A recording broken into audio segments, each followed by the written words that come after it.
ఇంటిని ఇల్లాలిని గాలి కొదిలేసి సంఘం చేత నమ్మకద్రోహి అని ముద్ర వేయించుకున్న ఆ మనిషిని ఎందుకు మా పదే పదే జ్ఞాపకం తెచ్చుకుంటావు? నిజాయితీ నిలకడలేని ఆ మనిషి మూలంగానే కదమ్మా మనం సమాజం నుంచి విసిరివేయబడింది. ఎందుకు ఇంకా మన నుంచి పారిపోయిన ఆ వ్యక్తి కోసం ఆరాటపడతావు? ఈ మనిషి నేడ ఇంట్లో ఉన్నంత కాలం మనకు పట్టిన పీడ అవగలదు, నాకు మనశ్శాంతి ఉండదు.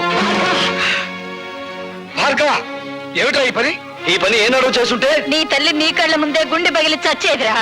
అమ్మా భార్గవ, మంగళసూత్రం కట్టించుకున్న నాకు లేని ద్వేషం నీకెందుకు ఆయన మీద? గుమ్మానికి రాసిన పసుపు, గుండెల మీద తాళి, నుదుటి కుంకుమ ఇంకా మిగిలిన్నాయంటే కారణం ఆ మహానుభావుడేరా. నేను బ్రతుకుండగా నువ్వు ఆయన్నే అనద్దు.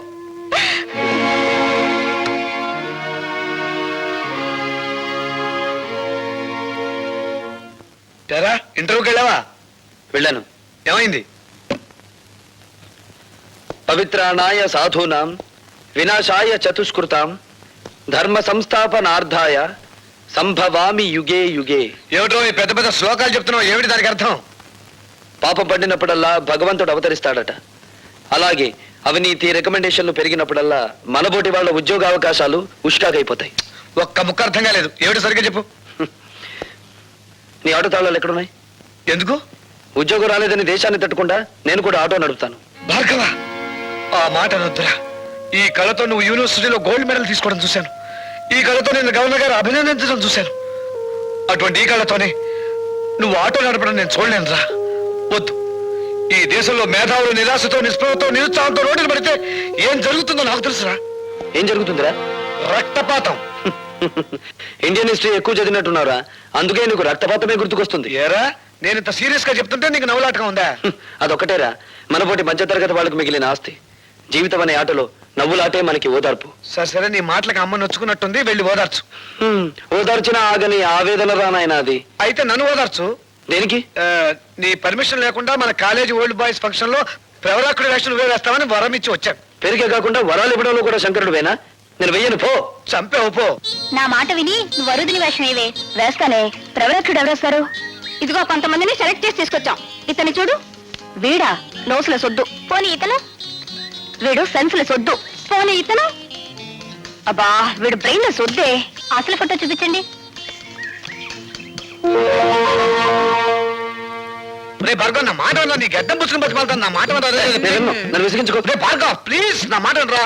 నేను విన్నానంటే ఏమిటా మాడవాసన? మాడిపోయిందా? లేదులే. ఇందా కూరగాయలు. నా తల్లే, బంధుత్వం లేకపోయినా కన్న కూతుర్లా ఎంత అభిమానం చూపిస్తున్నావే. నీ చేతులు పట్టుకుని బతిమాలుతున్నారా? నా కోసం వేరే వేషం. ఏ కాలేజీలో నేను గోల్డ్ మెడల్ తీసుకున్నాను ఆ కాలేజీలో నిరుద్యోగిగా అడుగు పెట్టకూడదు అనేది నా ప్రిన్సిపల్ రా. నేను వెయ్యను. నీ కాళ్ళు పట్టుకుని బతిమాలుతున్నాను రా. నా పొరుగు పోతుందిరా. నా కోసం వేషం అయ్యరా. నువ్వెప్పుడొచ్చావు? మీరన్నే గడ్డం పట్టుకుని బ్రతిమాలుతున్నప్పుడు నేను గుమ్మం దగ్గర ఉన్నాను.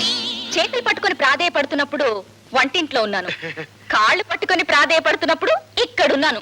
నా ఏకైక భార్య కదా, అలా చూస్తూ నుంచోపోతే నా పొజిషన్ తీసుకోవచ్చు కదా. అదేం అవసరం లేదు. అసలు అన్నయ్యని అడగాల్సిన పద్ధతులు అడిగితే ఎందుకు ఒప్పుకోడు? అడగాల్సిన పద్ధతి ఒకటిందా?